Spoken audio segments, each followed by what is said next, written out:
அல்லாஹ் கூட குர்ஆன்ல பல இடத்துல சொல்லுவான், குல்லு நஃப்ஸின் தாயிகத்துல் மௌத், எல்லா ஆன்மாவும் மரணத்தை சந்திக்கும். அப்படி இன்னொரு இடத்துல சொல்லும்போது தஃபிரூன மின்ஹு, எந்த மரணத்தை விட்டு நீங்கள் வெறுத்து ஓடுகிறீர்களோ முலாக்கீக்கும், அது உங்களை சந்திக்கும். ஒரு ஓடுறான் அப்படின்னு சொன்னா பின்னாடியே வந்து பிடிச்சிருவான். ஒரு ஓடி போறான், கடைக்காரன் ஓடி போறான், கடைக்காரன் பின்னாடியே ஓடி வந்து உன்னை பிடிச்சிருவான் அப்படின்னு சொல்லுவோம்.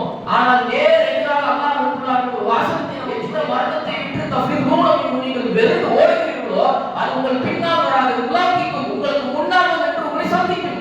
அல்லாஹ் சொல்லி காட்டக்கூடிய அந்த வாசகத்தை விட்டு வேணாலும் ஓடி போகலாம், நீ ஓடி போவ, அதுல இருந்து தப்பிக்க முடியாது. நம்ம ஒரு ரூட்ல போயிட்டு இருப்போம், நம்முடைய வாழ்க்கையுடைய பயணம், அதுல இருக்கக்கூடிய ஒவ்வொரு நொடியும் ஒவ்வொரு செயல்பாடும் மரணமே இல்லை என்பதை போல் நாம் வாழ்ந்து கொண்டிருப்போம். அப்படி எல்லாம் வாழலாம்.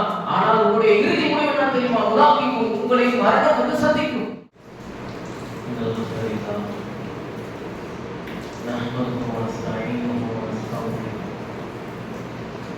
ونعوذ بالله من شرور أنفسنا ومن سيئات أعمالنا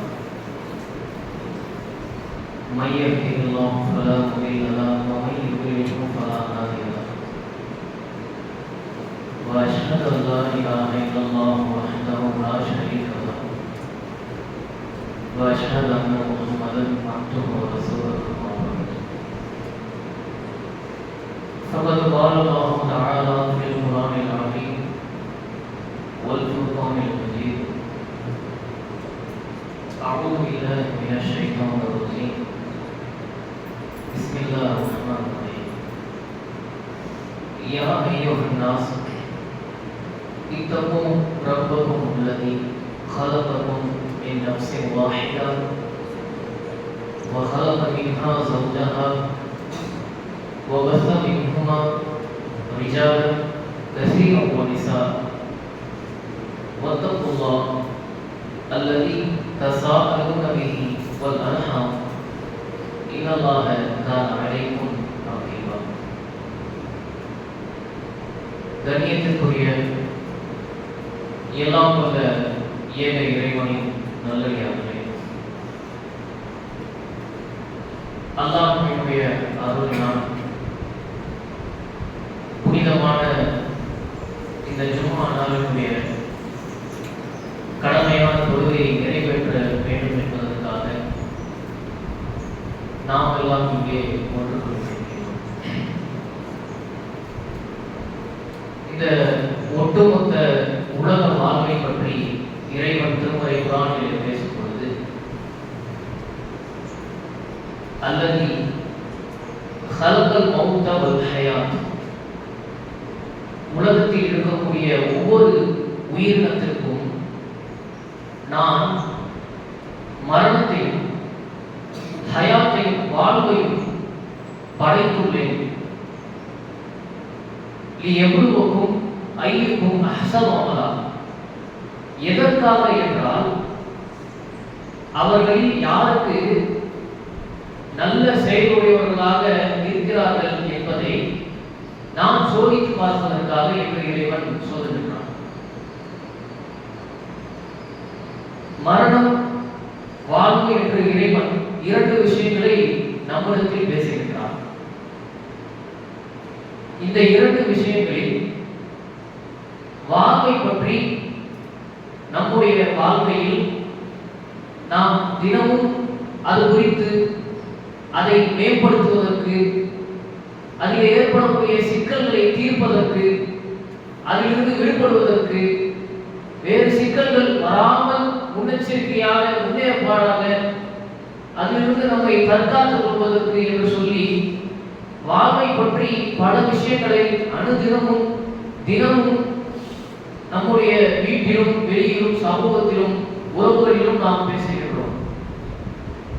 எந்த அளவுக்கு இந்த வாழ்வை பற்றி பேசுகிறோமோ அதில் குறிப்பிட்டு சொல்லும் விதமாக மரணத்தை பற்றி நாம் நம்முடைய உறவுகளிடத்திலோ வீடுகளிடத்திலோ சமூகத்திலோ பள்ளிவாசலிலோ அல்லது நாம் சந்திக்கும் நபர்களிடத்திலோ பேசுகிறோமா என்று ஒரு ஒப்பீடு செய்து பார்த்தால் மரணத்தை பற்றி பேசுவது என்பதே ஒரு அவசரமாக கருதக்கூடிய ஒரு நிலை இருப்பதை பார்க்கிறோம். நான்லாம் செத்து போயிட்டேன் அப்படின்னு சொன்னா உடனே வீட்டுல சொல்லுவாங்க தவோ தவோ வாயில போடுது அப்படின்னு பார்த்து. நான் ஒரு வேளை மௌத்தா போயிட்டேன்னா உடனே வந்து வீட்டுல ஏன் இப்படிலாம் துரதிருஷ்டமா பேசுறேன், வாய் போடு வாய் போய் கழுவு அப்படின்னு சொல்லி சொல்லுவாங்க. ஆனால் இஸ்லாம் இந்த விஷயத்தில் உண்மையில் நம்மிடத்தில் எதை எதிர்பார்க்கின்றது, நம்மிடத்தில் எதை நாடுகிறது என்று சொன்னால், இஸ்லாத்தின் பார்வையில் மரணத்தை பேசுவதை குறித்து பார்க்கும் என்று சொன்னால், நபிகளாரை அனுப்பிய இறைவனும் நமக்கு சொல்லக்கூடிய மிக முக்கியமான கட்டளை எதுவென்று பார்த்தால், அனுதினமும் நாம் மரணத்தை பேச வேண்டும் என்பதையும், ஒவ்வொரு நொடியிலும் ஒவ்வொரு நிகழ்விலும் நாம் மரணத்தை நினைக்க வேண்டும் என்பதையும் நமக்கு இறைவன் நபிகளாரின் வாயிலாக சொல்வதை பார்க்கிறோம். பல நேரங்களில் நம்முடைய வாழ்க்கையில மரணத்தை ஒரு நாம் சந்திப்போம், இல்லைன்னா மற்றவர்களுடைய நெருக்கமானவர்கள், பெற்றோர்கள், உறவினர்கள், குழந்தைகள், கொள்கை சகோதரர்கள் அப்படின்னு சொல்லி அவர்களுடைய மரணத்தை சந்திப்போம். இப்படி ஒவ்வொருத்தருடைய மரணத்தை நாம் சந்திக்கும் போதெல்லாம் எதிர்வாராத விதமாக நமக்கு மரணம் என்ற செய்தி நம்முடைய காலத்தை அடையும் போதெல்லாம் நம்மளால் அதை தாய்க்க முடியல. நேற்று வரைக்கும் ராத்திரி நல்லா தானே இருந்தாரு, இன்னைக்கு காலையில் மௌத்தா போயிட்டான்னு சொல்லி நம்முடைய மனம் ரொம்பவும் புண்படும், நம்முடைய மனம் வலிக்கின்றது. 3 மாசத்துக்கு முன்னாடி வரைக்கும் பார்த்தேன், பேசுறேனே, நல்லா தானே இருந்தாரு, 3 மாசத்துக்கு ஒரு செய்தி வருது அவர் இறந்து விட்டார். அதை கேட்க முடியாது நம்மளால. நேற்று இரவு என்னுடைய மனைவியிடம் பேசிவிட்டு அவளும் உறங்கினாள், நான் உறங்கினேன், காலையில் நான் இருந்தேன், அவர் சமாதியாக கிடந்தார், அவர் ஜனாசாவாக கிடந்தார் என்று சொல்லி அதை ஏற்கும் நிலையில் நம்முடைய மனம் இல்லாமல் அதை தாங்கிக் கொள்ள முடியாத ஒரு சிரமத்திற்கு நாம் உள்ளாவதை பார்க்க முடிகிறது. இப்படி எந்த மரணத்தை எடுத்தாலும் அது திடீரென்று நம்மிடத்தில் வரும் பொழுது, நாம் அதை எதிர்பாராத வண்ணத்தில் இருக்கும் பொழுது அது நம்மிடத்தில் வரும் பொழுது அதை தாங்க முடியாத ஒரு சூழலை நம்முடைய வாழ்க்கையில ஒவ்வொரு நாளும் ஒவ்வொரு நபர்களும் அதை எதிர்நோக்கி அதை அனுபவபூர்வமாக, வெறும் வாய்வார்த்தையாக இல்லாமல் அனுபவபூர்வமாக அதை காணக்கூடிய ஒரு மனிதர்களாக நம்முடைய வாழ்க்கை அமைந்திருக்கின்றது. ஆனால் அந்த உலகத்தில் ஒரு விஷயத்தை யோசிச்சு பாருங்க, வாழ்க்கையில இது செய்யணும், அதை செய்யக்கூடாது, இதை பண்ணணும், இது மேல போகணும், இது கீழே போகணும், இதெல்லாம் நிச்சயமாக நடக்கக்கூடிய ஒரு விஷயமா கிடையாது. அது குறித்து தினமும் அனுதினமும் அது குறித்து திட்டமிடுவதும், அதை எப்படி நிறைவேற்றணும், அதுக்கு என்ன செய்யணுங்கிற ஒவ்வொரு ஸ்டெப்பையும் எடுத்து அடுத்தடுத்து மேல போய் வைக்கிறதுக்காக வேண்டி, அதில் முன்னேற்றம் அடைவதற்காக வேண்டி இலக்கை நிர்ணயித்து நம்முடைய லட்சிய பாதையில் ஒரு பயணத்தை செலுத்துறோமே.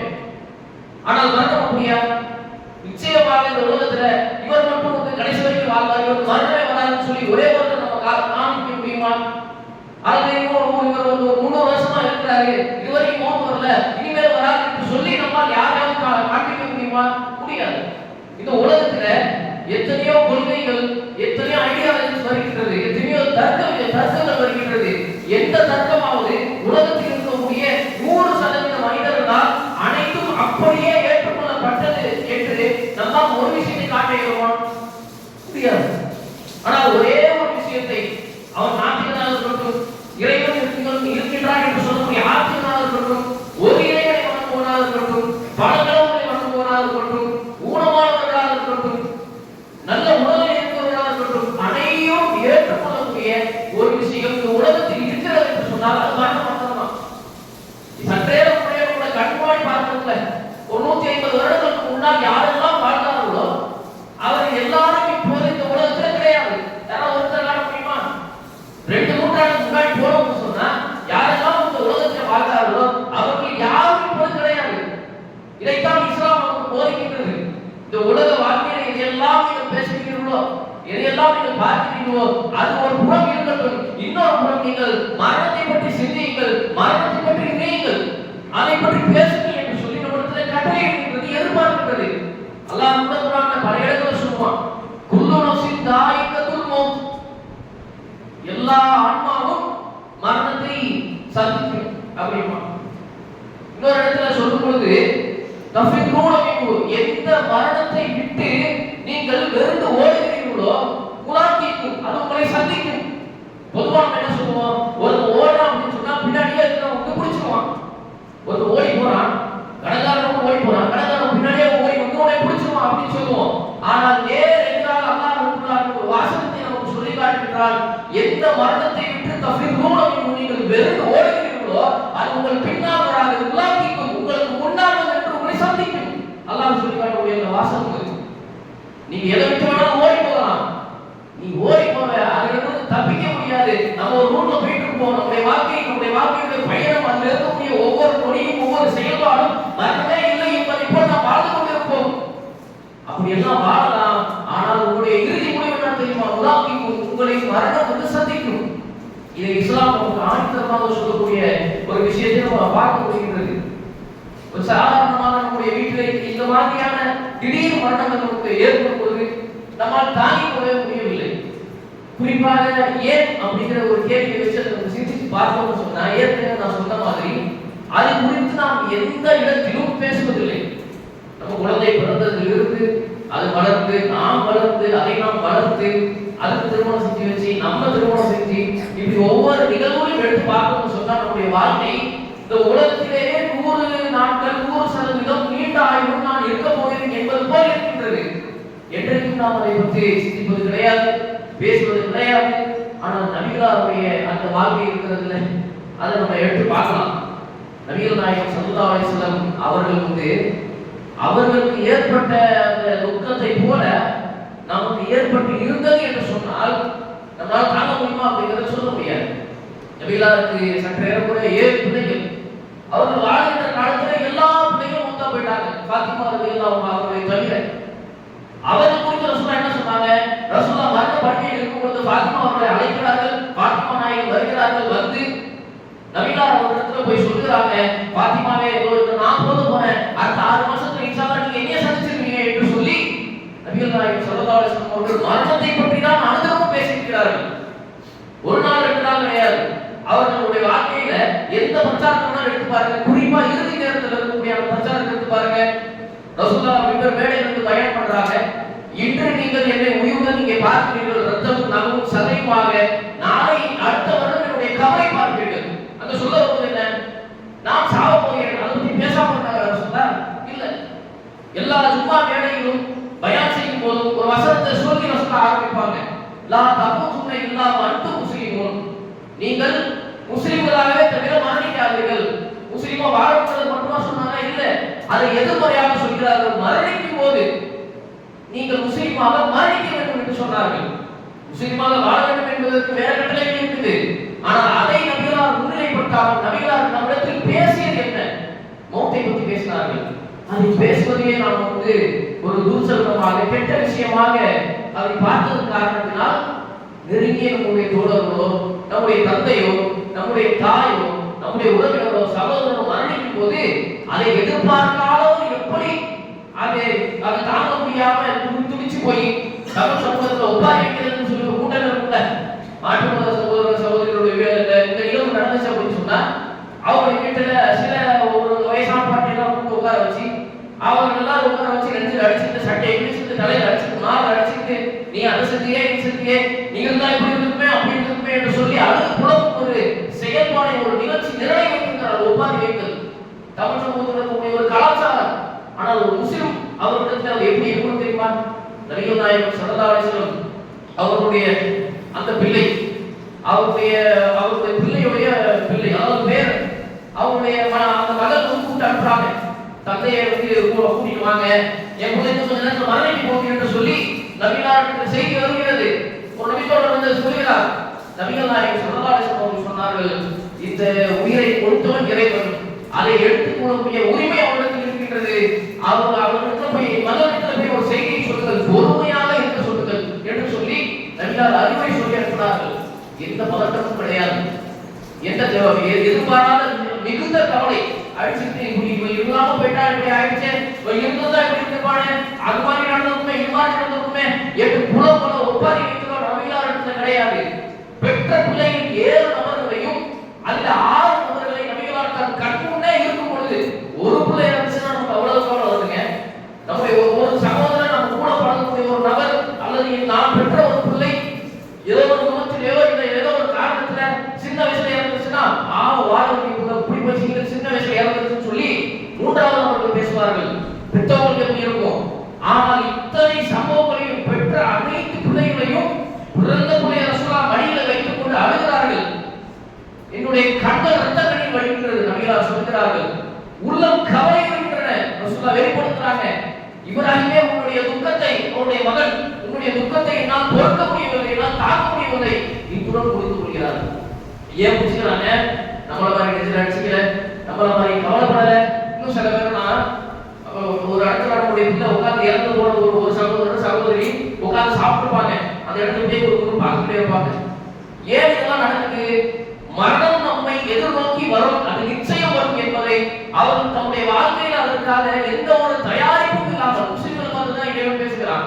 அதற்காக உங்களுடைய தயாரிப்பு என்ன?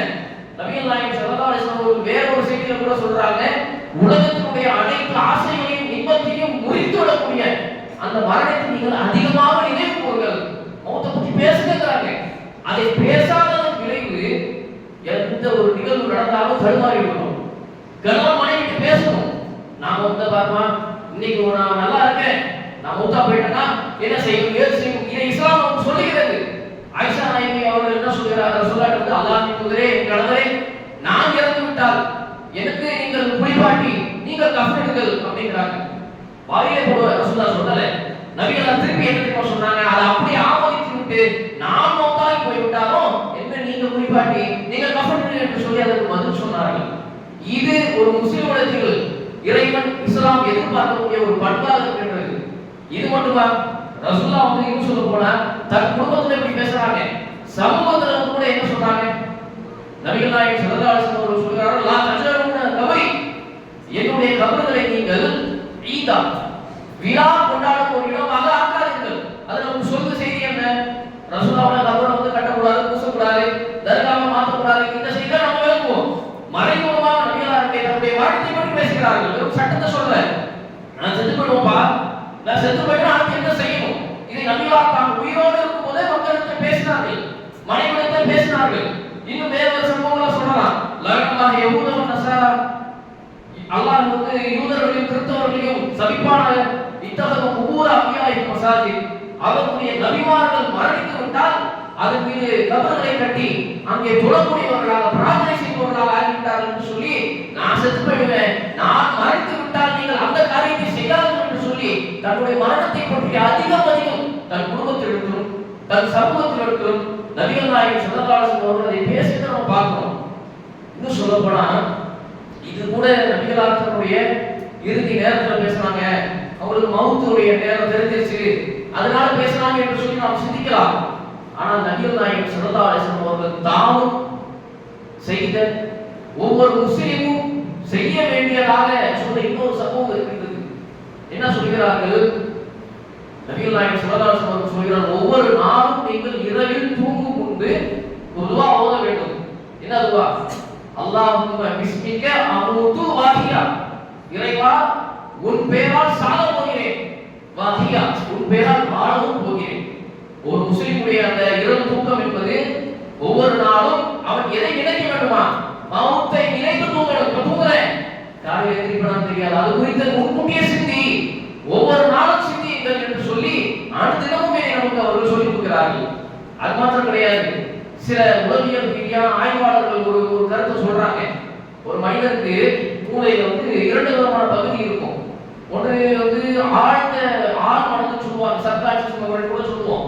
இன்னொரு மேலோட்டமான அந்த மெமரி, அந்த நினைவிடம்.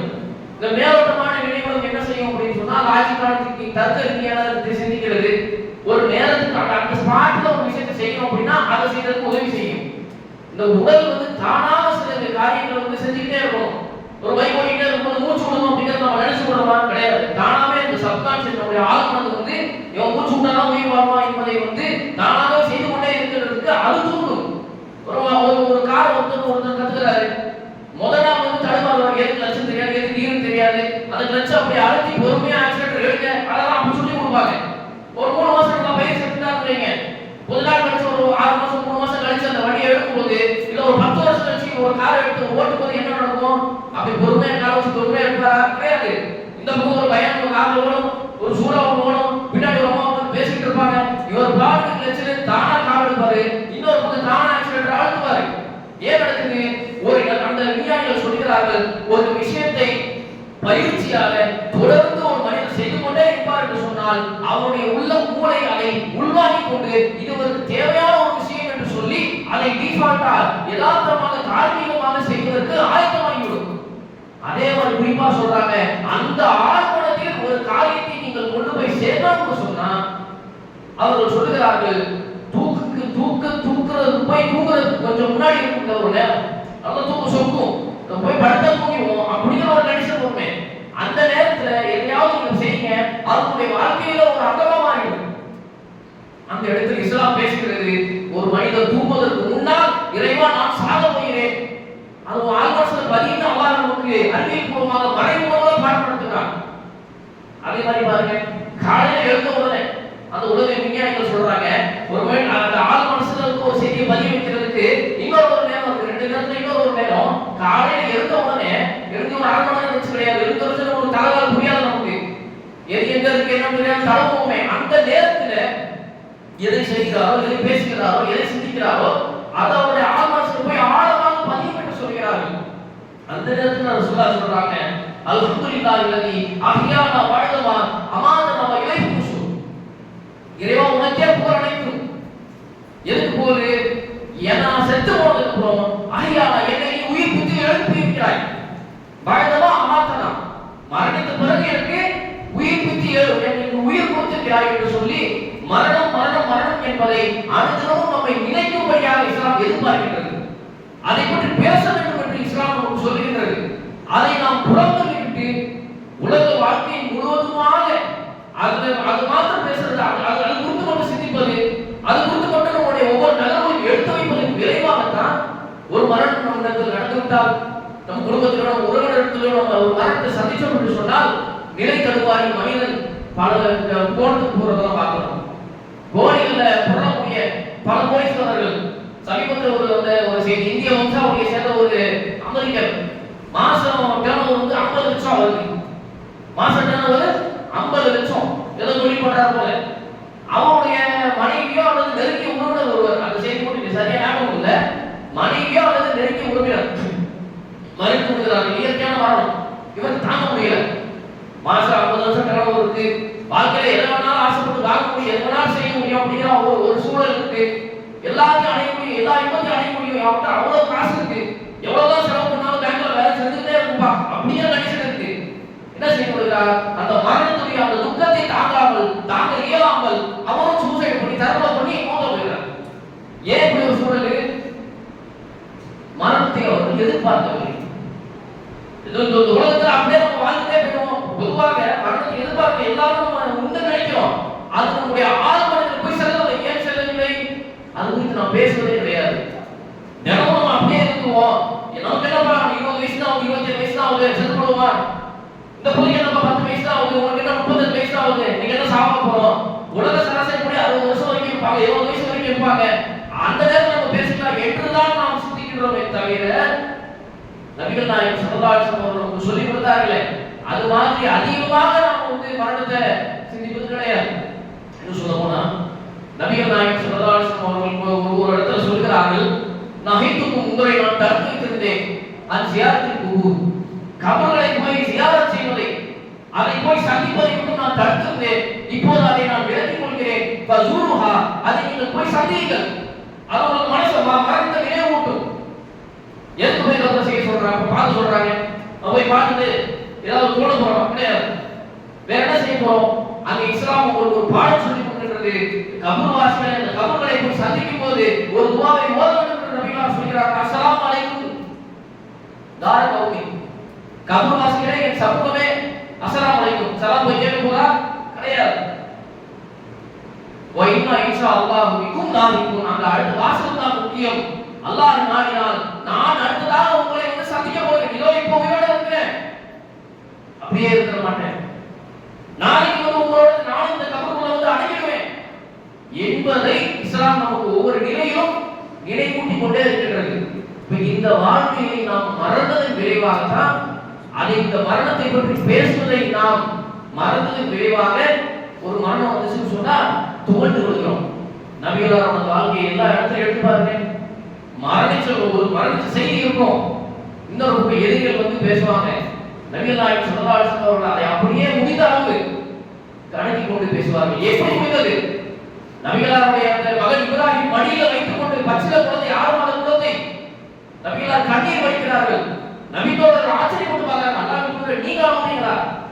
நபிகளார் சொல்கிறார்கள், அழுகை என்பது இறைவனுடைய அருள், இறைவன் நமக்கு கொடுத்த கருணை, அதை வெளிப்படுத்துவதில் தவறில்லை சொல்லிவிட்டு அந்த நேரத்துல சஹாபா அந்த நேரத்துல சரியாக கிரகணம் ஏற்படுது, சூரிய கிரகணம். அப்ப நபித்தோழர்கள் மத்தியில இந்த நிலையில என்ன செய்யலாம்? அது பாட்டு ஏற்பட்ட போது ஏன் கூட செத்து கிடக்குது, நான் என்ன செய்வோம்? அப்படிதான் நம்ம யோசிப்போம். நபிகளார் என்ன செஞ்சாங்க தெரியுமா? அந்த அந்த நேரத்தில் இருக்கக்கூடிய துக்கத்தை அப்படியே ஓரமாக வைத்துவிட்டு அதை மனதில் பதுக்கிவிட்டு நபிகளாருடைய ஒரு எச்சரிக்கை பிரச்சாரத்தை செய்தார்கள். சூரிய கிரகணமோ சந்திர கிரகணமோ என் மகனுக்காக வரல, அது இறைவனுடைய அத்தாட்சி, அது இறைவனுடைய எச்சரிக்கை, அதை பார்த்தால் போய் தொழுவுங்கள் என்று சொல்லி இப்படி ஒரு மனநிலையை, ஒரு திடகாத்திரமான ஒரு ஸ்ட்ராங்கான உணர்வுகளை நபிகளார் பெற முடிந்தது. அவர்கள் பெற்றார்கள், அதை வெளிப்படுத்தினார்கள் என்று சொன்னால், கலங்காத உள்ளம் கொண்டவர்களாக இருந்தார்கள் என்று சொன்னால் எப்படி சாத்தியம்? தினமும் பயிற்சி எடுக்கணும். நம்ம பொதுவாக துவாக்கள் ஓதுறோம்ல, அதை நம்ம மாற்றி அமைக்கணும். எந்த துவாவா இருந்தாலும் அது ஓதுனா சாதாரணமா ஓதுனாலே நன்மை உண்டு, அர்த்தம் தெரியாம ஓதுனா நன்மை உண்டு. ஆனால் எப்போது அந்த துவாவுடைய முழுமையான பலன் நமக்கு கிடைக்கும் என்று சொன்னால் அதனுடைய பொருள் நம்ம தெரிஞ்சுக்கணும். ஒவ்வொரு நாள் ராத்திரி நாம் போய் தூங்கும் போது அல்லாஹ்வும்ம பிஸ்மிக அமூது வ இறைவனா சாவப்போறேன் என்பதை சொல்லி சொல்லி சொல்லி திரும்ப பயிற்சி எடுத்து நம்முடைய உள்ளத்திலே பதிய வைத்திருந்தோம் என்று சொன்னால் துன்பங்களை கண்டு நாம் தோட மாட்டோம். மரணங்களை கண்டு நம்முடைய மனசு கலங்காது. கலங்குவது என்பதற்கு சொல்லி ஒட்டுமொத்தமாக சிறு கலங்கம் இருக்கும், துன்பம் இருக்கும். அதை தாண்டி நம்முடைய அடுத்த வாழ்க்கையை நாம் அடுத்த கட்டத்துக்கு போவோம். இன்னும் சொல்ல போனா அந்த ஜனாசா தொழுகையில அதுதான் இஸ்லாம் எதிர்பார்க்குது. ஜனாசா தொழுகையில ஒரு மரணிச்சுட்டா ஒரு மனிதர் இப்ப என்ன செய்யணும்? ரசூலுல்லாஹி வேற செய்திகளை சொல்றாங்க, 3 நாளுக்கு மேல துக்கம் அனுஷ்டிக்காதுன்னு சொல்றாங்க. அந்த நாள்ல ஜனாசாவுக்கான தொழுகை வைப்போங்க. அப்ப அந்த ஒரு துவா ஓதும். என்ன துவா ஓதுறோம்?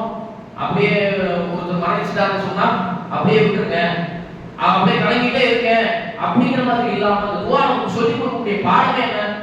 இறைவா அவர் மரணிச்சுட்டார், அல்லாஹ் ஒரு இறைவா அவருடைய பாவத்தை நீ பண்ணி வரணும், அவருக்கு கருணை காட்டி இரக்கம் புரி என்று சொல்லி அடுத்த கட்டமா என்ன செய்யணும் என்பதை நோக்கி ஒரு பிரச்சனையை மாட்டிட்டீங்கன்னு சொன்னா அந்த பிரச்சனைக்கு அப்படியே உட்கார்ந்து ஐயோ மாட்டிட்டேன், சாகல கால விட்டேன் அப்படியே இருக்காதீங்க. அந்த பிரச்சனையிலிருந்து வெளிவருவதற்கு, அந்த பிரச்சனையை தீர்ப்பதற்கு என்ன செய்ய வேண்டும் என்பதை சொல்லி இஸ்லாம் நமக்கு தொழுகையிலும் அந்த ஜனாசா தொழுகையில் ஓதக்கூடிய துஆவும் என்ன எப்படி இருக்கு? வக்ஸிலுஹு பில்மாஇ வஸஜ்ஜில் இறைவா ஒரு மரணிச்சிட்டாரு, பாவம் செஞ்சிருக்கலாம், செய்யாம இருக்கலாம், செஞ்சிருந்தா அவருடைய பாவத்தை பண்ணி அவர் சொல்லக்கூடிய அந்த சொர்க்கத்துடைய வாசலை விசாலமாக வஸிலுஹு அவருடைய அந்த பாவங்களை அந்த பனிக்கட்டியாலும் ஆழக்கட்டியாலும் நீராலும் அதை கழுவு என்று சொல்லி மரணிச்சிட்டார் என்று சொல்லி அப்படியே துக்கத்திலே ஆழ்ந்து கொண்டே இருக்காதீங்க. அடுத்த கட்டமாக அவருக்கு என்ன செய்யணும் அதை பத்தி யோசிங்க. அடுத்த பண்ணிட்டீங்களா, அடுத்தது நீங்க என்ன செய்யணும் அதை யோசிங்க என்று சொல்லி துக்கத்தை கையாளுவதற்கும் நமக்கு இஸ்லாம் சொல்லிக் கொடுத்திருக்கிறது. எனவே இஸ்லாம் நம்மிடத்தில் எதிர்பார்க்கக்கூடிய அந்த விஷயம் சுருக்கமாக சொல்வதாக என்றால், உலகத்தில் வாழுங்கள், வாழ்க்கைக்கு தேவையான எல்லா விஷயத்தையும் செய்யுங்கள். ஆனால் அதே நேரத்தில் ஒவ்வொரு நாளும் நாம் ஒவ்வொரு நேரமும் ஒவ்வொரு இடத்திலும் பேசும்போது மரணத்தை நாம் சற்று கொஞ்சமாச்சும் அது குறித்து நாம் நினைவு கூற வேண்டும். அதை பற்றி நாம பேசணும். மரணிச்சுட்டா இன்னைக்கு என்ன செய்ய போறோம், அடுத்து என்ன செய்யணும் என்பதையெல்லாம் நாம் ஆயத்தப்படுத்தணும் என்பதுதான் இஸ்லாம் நம்மிடத்தில் எதிர்பார்க்கக்கூடிய ஒரு காரியமாக இருக்கின்றது என்பதை கூறி என்னுடைய இந்த முதல் முறையை நிறைவு செய்கிறேன்.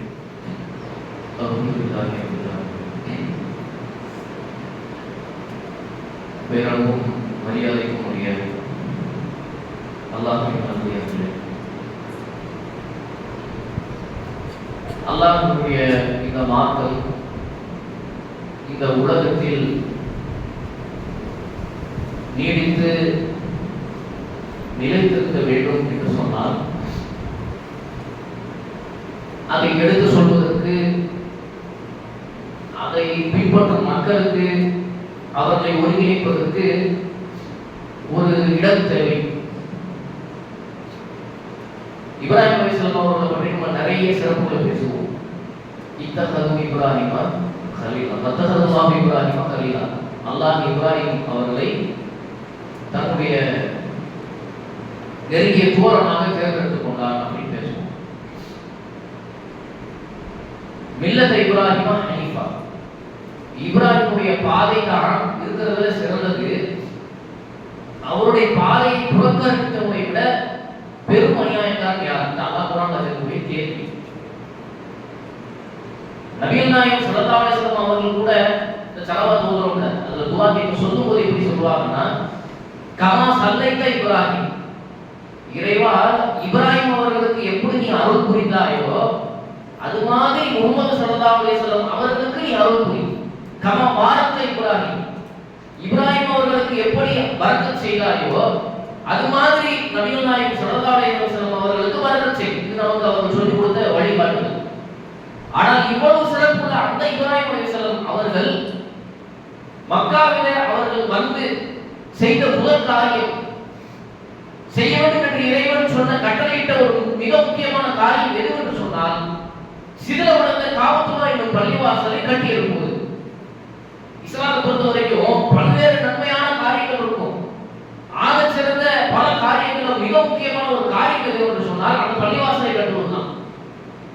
அதனாலதான் இன்னைக்கு வரைக்கும் இப்ராஹிம் அலைஹிஸ்ஸலாம் அவருடைய அந்த பேர் வந்து ஒவ்வொரு இடத்திலும் சரி, ஒவ்வொரு சூழலிலும் சரி, பல்வேறு வசனங்கள்ல, பல்வேறு ஹதீஸ்கள்ல திரும்ப திரும்ப நாம நினைவு சொல்லிக்கிட்டு கியாமத் நாள் வரைக்கும் தொழக்கூடிய ஒவ்வொரு முஸ்லிம் தொழுகையாலையும் இந்த ஸலவாத் ஓதுவாங்க.